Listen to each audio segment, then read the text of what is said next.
kasalukuyan, nakapagpatayo na po tayo ng 376 na bagong classrooms. Yan po'y sa probinsya pa lamang ng Samar at Leyte. At ngayong taon, panibagong mga silid muli ang ating ipapatayo na magsisilbing tahanan ng kaalaman para sa mga kabataan sa Tacloban. Bubuksan din natin ang mga classrooms na ito para sa iba pang kabataang naninirahan sa labas ng ating Kapuso Village. Ako po si Vilma Berones, 44 years old. Nakatira po sa Kapuso Village. May 13 pong anak, tapos 4 po yung nag-aaral. Isa ang pamilya Berones sa mahigit 400 pamilya na ating nabigyan ng tahanan sa Kapuso Village sa Tacloban. Ang kakaunti na meron sila noon, inubos ng mapaminsalang superbagyong Yolanda. Ngunit hindi ito naging hadlang.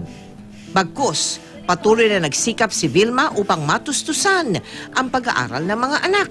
Itong nag-aaral, talagang pinuforce ko silang mag-aral para naman, maiba naman, magkaangat-angat naman po sila sa amin.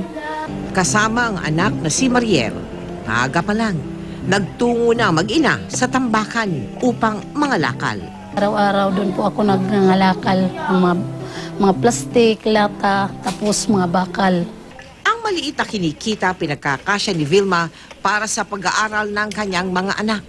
Walang pamasahe, naglalakad na lang po. Gusto ko po makatapos ang pag-aaral para makatulong sa pamilya ko. Isa lamang si Mariel sa mga kabataang ating matutulungan sa pagpapatayo ng Kapuso Village Integrated School sa Tacloban. Bali niya, meron tayong 24 na classrooms, 2-story siya. Ginawa natin siyang resilient, bali typhoon resistant and earthquake resilient siya. Layunin natin makapagpatayo ng bagong paaralan sa loob mismo ng Kapuso Village. Resettlement kasi ito, so practically lahat ng titira dito, nakatira along coastal of the city. Isa po ako sa tutulong, ma'am, para magawa po yung Kapuso School.